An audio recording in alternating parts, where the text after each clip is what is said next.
All right, this is the overview for the argument outline of Edward Sapir's The Status of Linguistics as a Science. Before you begin this overview activity, please have your document printed and also make sure that you have a highlighter. You're going to highlight along as we talk about some of the important quotations and important passages. That way, number one, you can engage those psychomotor skills that we learned about from Bloom's taxonomy. And then number two, when you leave class today, you will leave with a highlighted document, a good starting point for understanding the text as a whole. In this overview, we are going to discuss the thesis statement, so locating where the thesis is. Then we're going to look at what this author's larger significance is, and we will find his statement of purpose, and we will just look a little bit at the reason why the thesis is the thesis, and it's not the larger significance or the statement of purpose are not considered to be the thesis. So in my reading, which although I'm a professional, is still subjective, so other people might find that there's a different thesis to this article. But in my reading, the thesis, really the main idea and the main argument, is found on page 210, where the author says, "We may think of language as the symbolic guide to culture."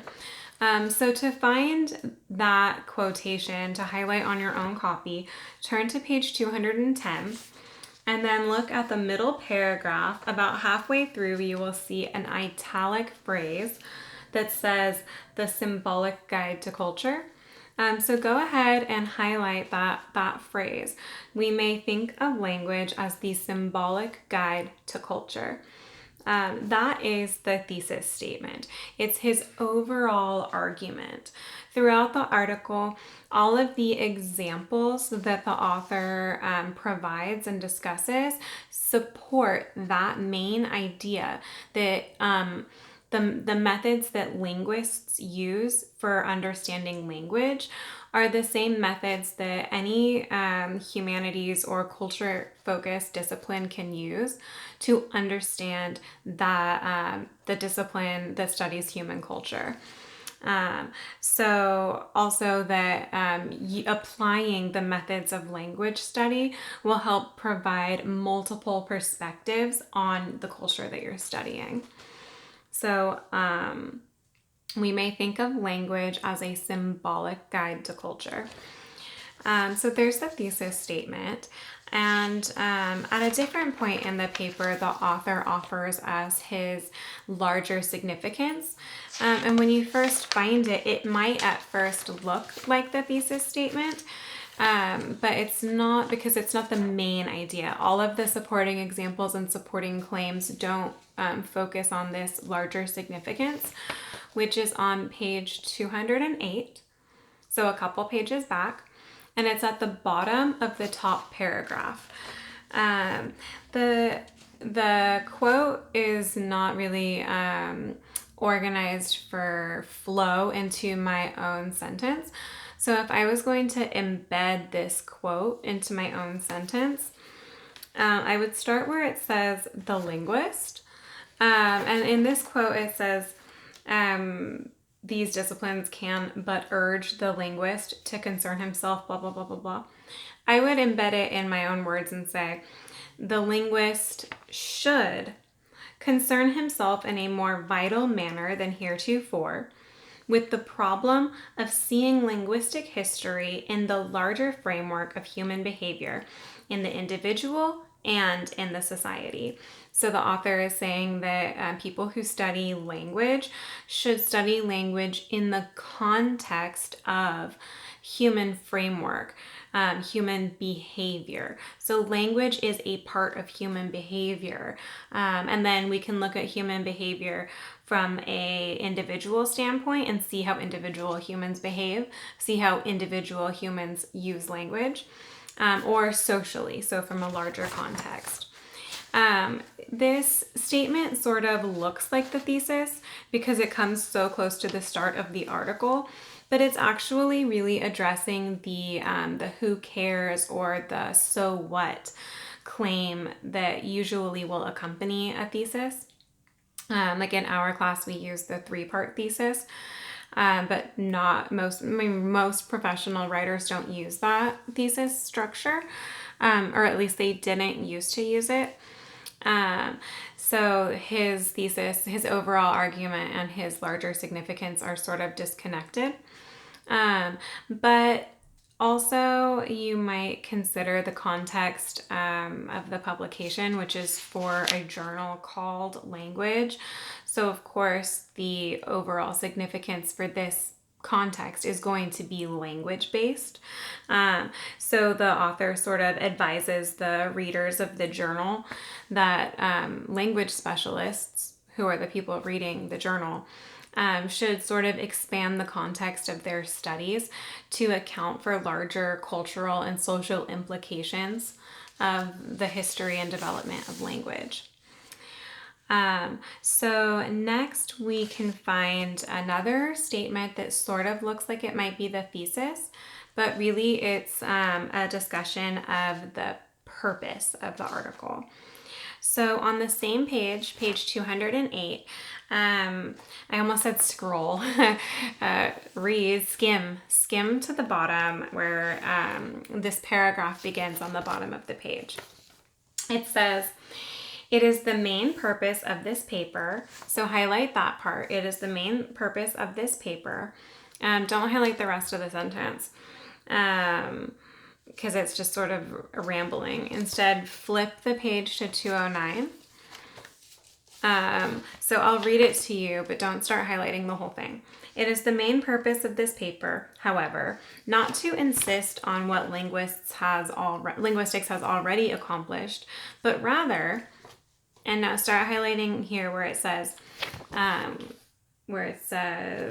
here, "to point out some of the connections between linguistics and other scientific disciplines, and above all, to raise the question in what sense linguistics can be called a science." So the point of the paper, the point of the argument is to make connections between linguistics and other sciences, and then to raise that question, in what ways or in what sense can linguistics be called a science? So it's not a thesis statement because it's not making an argument. It's just describing the purpose. But it is an important part of the paper because it really orients the reader on the focus of why this argument matters, or what the author's point is in writing about language and how it connects to the larger context of society and culture. So there we have the thesis, the significance, and the purpose of the paper. Now we are going to look for the 6 main claims that support the author's thesis. Okay, so the first claim is going to be found on page 209. It is, if you count the paragraphs, you see the first indentation and then the second indentation. So the second paragraph on this page. And the claim number 1 is in the second sentence. It says, don't highlight the introductory element of the sentence. That's not part of the claim, so it's not really worth highlighting. In a sense, now start highlighting. The network of cultural patterns of a civilization is indexed in the language which expresses that civilization. So remembering the thesis that language is a symbolic guide to culture, this claim supports that thesis by saying that the network of cultural patterns of a civilization is indexed in the language. So the patterns, the reasoning, the logic of a culture can be found in that language. All of those, the language of a culture points to all of those patterns and networks. So the word index is kind of like a pointer, like it points you in that direction. So this claim that language can help you study culture supports the thesis that linguistics should be studied in the larger context of society and culture. It tells us why we should heed the advice of that larger significance. And it is where Sapir supports the claim by reasoning that to study a culture, you must observe the behaviors that can only be understood through the linguistic symbolism that makes those behaviors meaningful. So in order to study culture, in order to study behavior, you're really studying a sense of linguistic symbolism. For me, this connects a little bit to Ferdinand de Saussure's ideas when he was talking about symbols and gestures. Specifically like the symbolism that you use in greeting people. So whether it's waving or shaking hands or bowing, so all of that type of symbolism. The network of cultural patterns of a civilization is indexed in the language which expresses that civilization. And then there's also a really important key word just 2 lines down.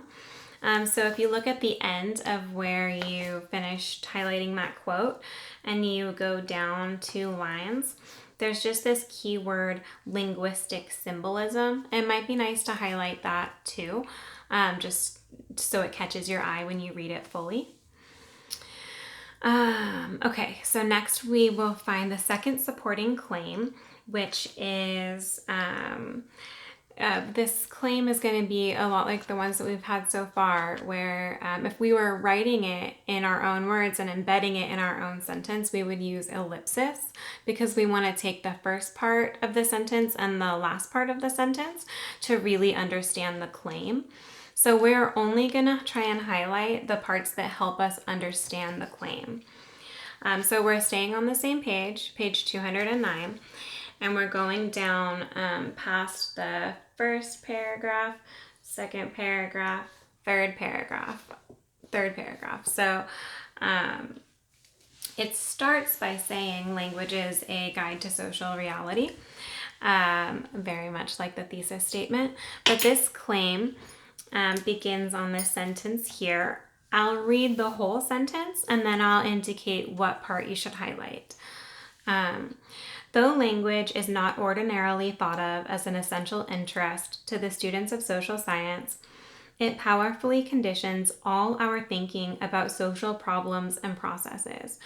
So to understand this claim number 2, you should highlight language is, and then skip, and start, oh, I'm sorry, my highlighting was sloppy. It should just language, not language is, just language. I hope it's not too late. Either way. And then powerfully conditions all of our thinking about social problems and processes. So you'll have language, and then you'll skip some words, and then have the claim, which is that it conditions how we think about social problems and how we think about social processes. This is one of the ways that it's a symbolic guide to culture. This claim that we think about society by using language reinforces the thesis that language is a guide to culture. It tells us why linguists should expand their discipline to account for the framework of human society and culture. Sapir supports this claim by reasoning that we do not live in a world of social activity where reality is unconsciously built upon the language habits of the group. Or we do. We live, sorry, I misread my notes again. It's been a long day. He reasons that we live in a world of social activity where reality is unconsciously built upon the language habits of the group. So let's find that. There's a quote here that you might want to highlight too. The same paragraph, just a few lines further down. If you're scanning on the left-hand side, there's like the word matter and the word up. So let's highlight the sentence that says, the real world is to a large extent unconsciously built upon the language habits of the group. Okay. So that's one of the ways that he supports this claim that language conditions our thinking about social processes and social problems. And then also he supports this claim by using the example of poetic analysis, which understands the meaning of a poem by understanding both the denotations of individual words and the connotations of how they are understood within what he calls the whole life of the community. So we can see that example if we flip over to page 210. And where is it? The whole life of the community. So in 209, it starts by talking about how poetry is understood. And at the very top of 210, it says, a full comprehension of the whole life of the community as it is mirrored in the words. So if you highlight that now, when you're reading the article fully on your own, you'll have like a better understanding of where his ideas are headed. All right, supporting claim number 3 is going to be on the same page, 210. And let's see, it's gonna be another one of those things where we have to skip a little bit. Or actually, we're not really skipping so much as like if we were writing in our own words, we would use a bracket. So if we scan down, make sure you can see, if we scan down the first paragraph, the second paragraph is where we're going to find this quote. And it's about 3 lines down. It starts by saying, from this standpoint. And so for this context, the standpoint is sociology. And we're going to highlight this whole sentence. From this standpoint, language facilitation and language barriers are of the utmost importance and must be studied in their interplay with a host of other factors that make for ease or difficulty of transmission of ideas and patterns of behavior. Kind of awful sentence structuring. It's really uncomfortable to read. But it's saying that from the sociology perspective, language facilitation, so what makes language easy, and then language barriers, which is what makes language hard, are important to study in the context of other factors. So just like language is a part of human behavior, why is it sometimes really easy for us to like transmit and teach and share certain behaviors, certain habits? And then why is it hard for us to do that? And then why is it easy or hard to share through language? So the claim that different social styles of communication represent different social organization supports the overall argument that language is a guide to understanding culture. Sapir supports this claim by referring to examples of what he calls peculiar modes of pronunciation, characteristic turns of phrase, slangy forms of speech, occupational terminologies of all sort. So he talks about those kinds of examples, which reveal how social structure impacts individual and social attitudes. And then furthermore, he links this claim to claim number 1, which says that the network of cultural patterns of a civilization is indexed in its language. So he links claim number 2 to claim number 1 by stating that students of sociology wouldn't even be able to evaluate the linguistic differences between societies without understanding the entire linguistic background of social symbolism. So that kind of context gives us a couple of more things that we might want to highlight so that they catch your eye as you're reading. So first, this quotation, we're staying in the same paragraph. So you just highlighted must be studied for the interplay of a host of other factors that make for the ease or difficulty of transmission of patterns of behavior. So skim 2 lines down and highlight this part which says linguistic differences. And then the very next line in like quote marks, there's the social style. And then 1 line down from that, there's this sort of list of types of examples, peculiar modes of pronunciation, characteristic turns of phrase, slangy forms of speech, occupational terminologies of all sort. So those are the kind of examples he's referring to. And then skip down to the second to last line. If you're skimming down the right side of the page, you'll see the word linguistic. So highlight this term linguistic background, and then the next term social symbolism in that same sentence. So the bottom paragraph of this page right here should have quite a few highlights in it. It should be like, half of it should be highlighted. Okay, so moving on to claim number 4, we're going to turn the page to 211. And the claim is the last sentence of the top paragraph. It is not unlikely that it is precisely in the field of symbolism that linguistic forms and processes will contribute most to the enrichment of psychology. So he talked about sociology. He's now talking about psychology. And this claim that linguistic analysis can provide insight for psychology supports the thesis that language is a symbolic guide to culture, because psychology often makes arguments that our dreams, desires, fears, and even our language reveals or serves as a metaphor for our more deeper mental states. Edward Sapir supports this claim by referring to some examples. He talks about the symbolism of knocking on a door and the way a psychologist would analyze that.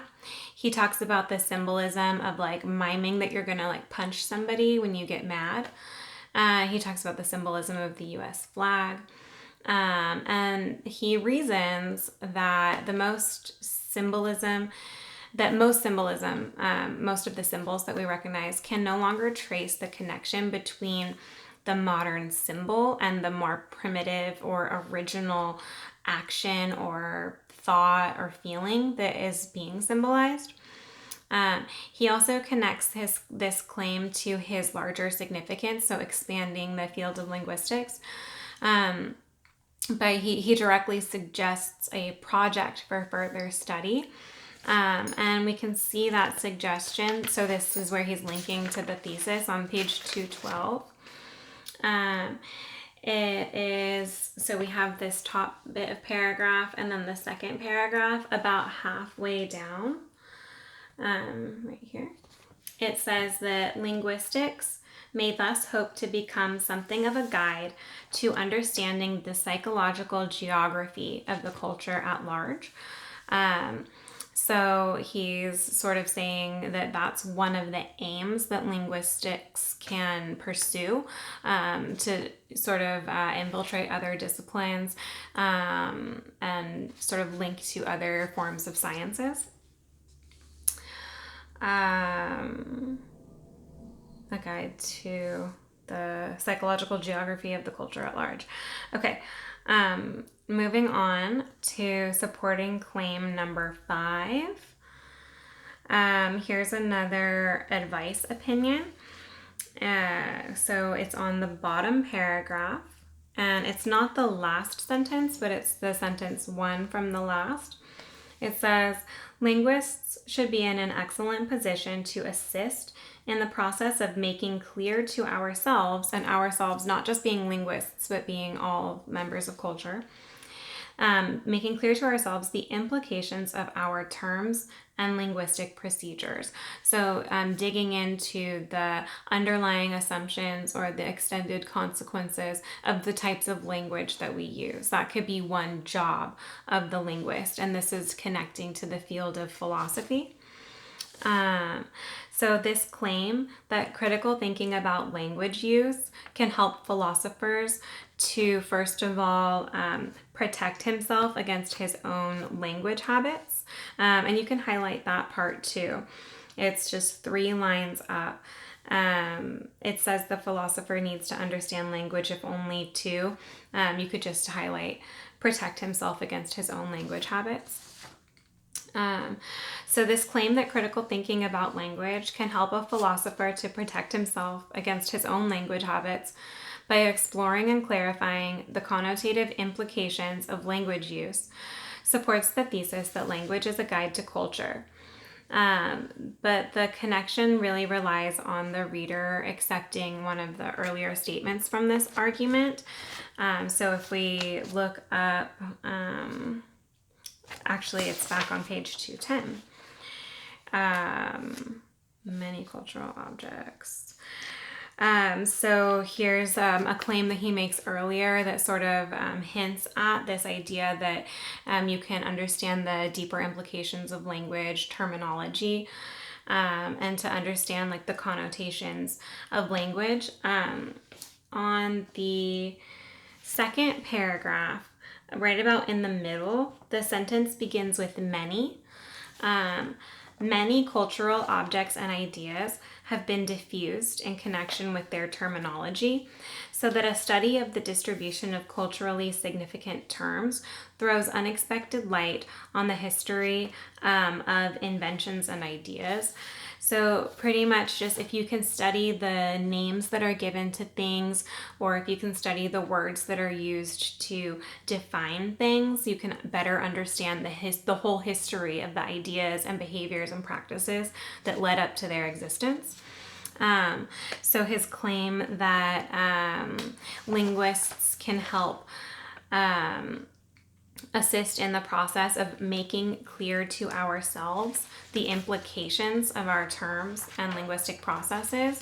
If you sort of accept the idea that what things are called can reveal something about how they came to be, then you might follow the next claim. You might agree with it.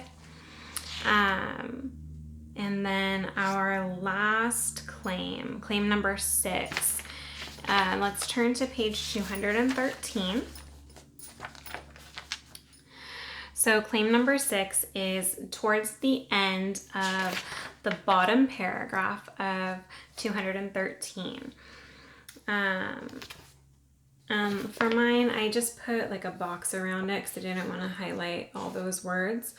But if we start here, So it is precisely because language is as strictly socialized a type of human behavior as anything else in culture, and yet betrays in its outlines and tendencies such regularity as only the natural scientist is in the habit of formulating.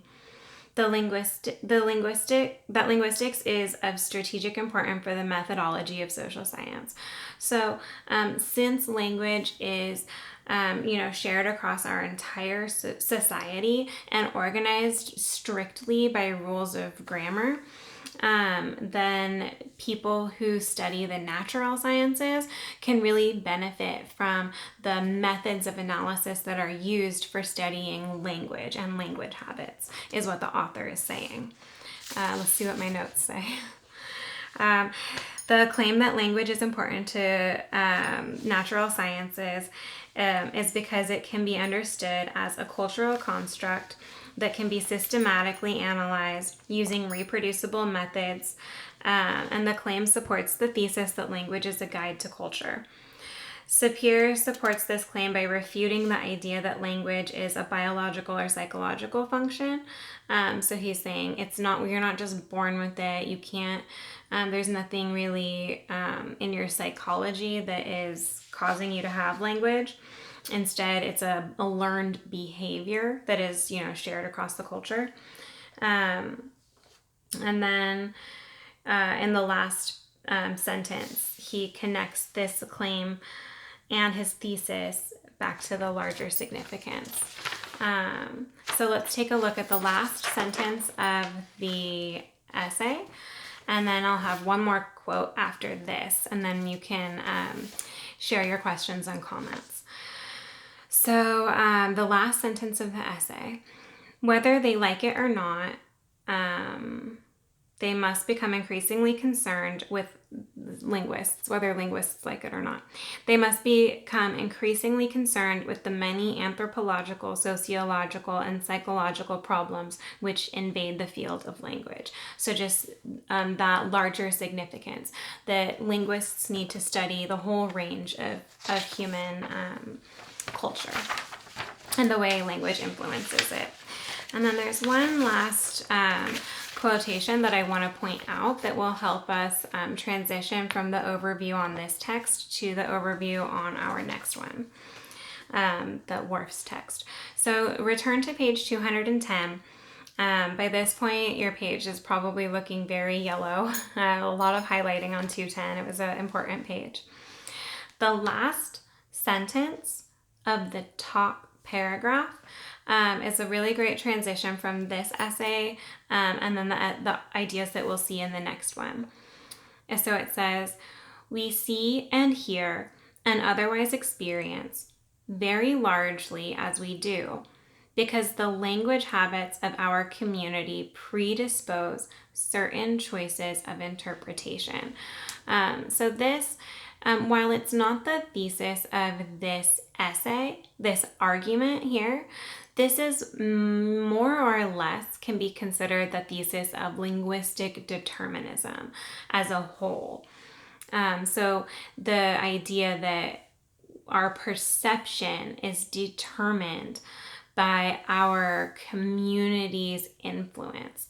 So the language habits of our community predispose us to interpret our perceptions in a specific way.